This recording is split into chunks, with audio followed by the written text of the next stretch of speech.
మన ఇంటి ఆడపిల్లని ఎవరైనా మాట్లాడితే తను ఆడపిల్ల అని గుర్తుకొస్తుంది. ఆడపిల్లల మీద ఇలా మాట్లాడతారా అలా మాట్లాడతారా అనేసరి గుర్తుకొస్తుంది. ఎందుకంటే వాళ్ళు పబ్లిక్గా పేరు పెట్టి మాట్లాడుతున్నారు, వీడియోస్ పెట్టి మాట్లాడుతున్నారు కాబట్టి.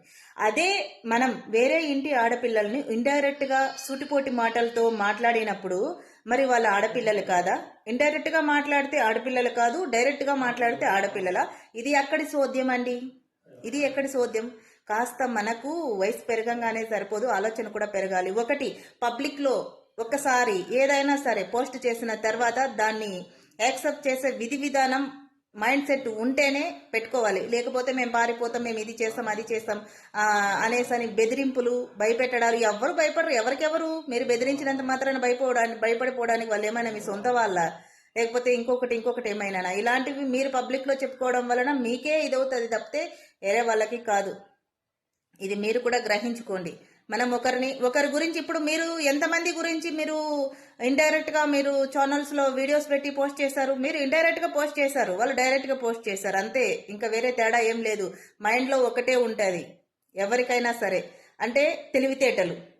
మనం తెలివితేటలు ఉపయోగిస్తున్నామని మీరు అనుకుంటారు, కానీ కొంతమంది అలాగే టెక్నిక్గా ఉపయోగించాలని ఉండరు కదా. డేర్ అండ్ డాష్ కొంతమంది ఉంటారు, డేర్గా ఎదుర్కోవడానికి. అలాంటి వాళ్ళు కూడా కొంతమంది ఉంటారు. అది చేస్తుంది తప్పు మనలో ఉంది. ఒక్కసారి యూట్యూబ్లోకి వచ్చిన తర్వాత మనం మాట్లాడే విధానం బట్టి ఎదుటి వ్యక్తులు స్పందిస్తారు. మనం నడుచుకునే విధానం బట్టి ఎదుటి వ్యక్తులు మాట్లాడుతారు. ఇది గుర్తుపెట్టుకోండి. నేను ఒకటే చెప్తున్నాను. మనం మన పర్సనల్ విషయాలు మొత్తం తీసుకొచ్చి యూట్యూబ్లో తగలబెట్టి మా మీద మాట్లాడకూడదు, మా మీద అనకూడదు, మమ్మల్ని అనకూడదు, మమ్మల్ని వేలెత్తి చూపించకూడదు అంటే చూపిస్తారు. ఎందుకు చూపించరు? ఇప్పుడు ఆడపిల్ల అని అన్నప్పుడు ఆడపిల్ల విషయాలు పర్సనల్గా పెట్టుకోవాలి. మన వీడియోస్ వ్యూస్ రావాలి, మన వీడియోస్కి ఏదో వచ్చేసేయాలి, మనకు డబ్బులు వచ్చేసేయాలి, ఇలా పెట్టుకోవడం వలన మనకు డబ్బులు వస్తున్నాయి, ఇలా పెట్టుకోవడం వలన మనకు వ్యూస్ వచ్చేస్తుంది అని చెప్పేసి అని వ్యూస్ కోసము పర్సనల్ లైఫ్ను వాడుకోకూడదు కదండి. ఛానల్ వ్యూస్ కోసమో, ఛానల్ కంటెంట్ కోసమో మన పర్సనల్ లైఫ్ను వాడుకోవడం ఎంతవరకు కరెక్ట్ చెప్పండి? ఇదేనా సంస్కారం? చెప్పుకోవాలి. ఒక్క వీడియో, 2 వీడియోలు బాధ ఏంటండి, మా బాధ ఇది, అందుకోసం మేము ఛానల్ పెట్టుకున్నాము, దానికి మమ్మల్ని మీరు ఎంకరేజ్ చేయకపోయినా పర్లేదు, మమ్మల్ని బాధ పెట్టకండి. ఒక్క వీడియో, 2 వీడియోలు, అక్కడికి బాధ ఉండదు. ఒకవేళ ఎవరైనా అడిగినా సరే ఇదండి అనేసి ఒక వీడియో ఉంది చూసుకోండి, అందులో పూర్తి డీటెయిల్స్ ఇచ్చేసాను అనేసి అక్కడ అంటే ఒక పద్ధతి ఉంటుంది. అంతేగాని ప్రతిసారి వ్యూస్ కోసము, ప్రతిసారి ఒక్కొక్క కంటెంట్ మీద ఒక్కొక్క విధంగా అస్సలు ఇంకా మార్చడం ఒకటే, ఒకే కంటెంట్ ఒకటే, టైటిల్స్ మార్చడం అంతే.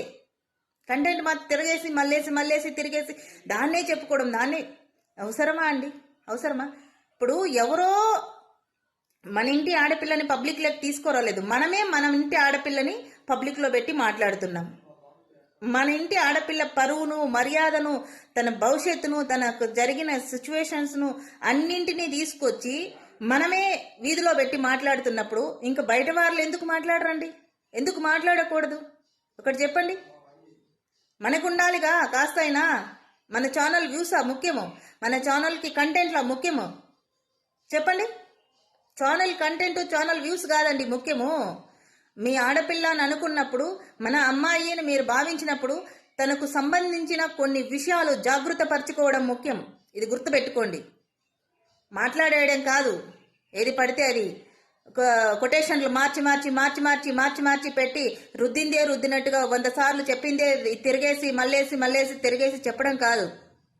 మీ ఆడపిల్ల విషయము మీరు జాగృతగా పెట్టుకోండి.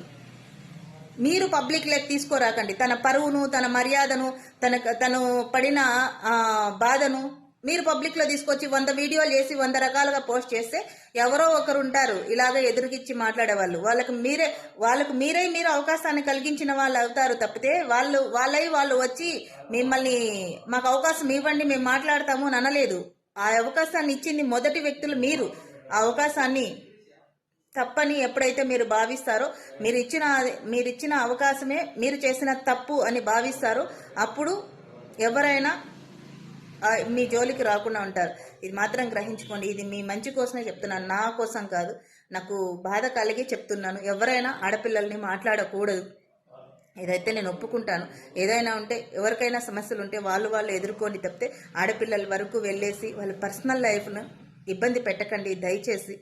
వాళ్ళకంటూ వాళ్ళు ఎంతో ఒకవేళ ఎదుర్కొనే శక్తి ఉందో, ఎదుర్కోలేని శక్తి ఉందో, ఒకవేళ వాళ్ళ బాధను భరించే శక్తి ఉందో లేదో అటువంటి సిచ్యువేషన్స్ నుండి బయట వచ్చేసి ఉంటారు. వాళ్ళని మనము ఇంకొక రకంగా అని మాటలతో హింసించకూడదు. అది తల్లిదండ్రులన్నా అయిపోవచ్చు, బయట వాళ్ళన్నా అయిపోవచ్చు, ఎవరైనా అయిపోవచ్చు.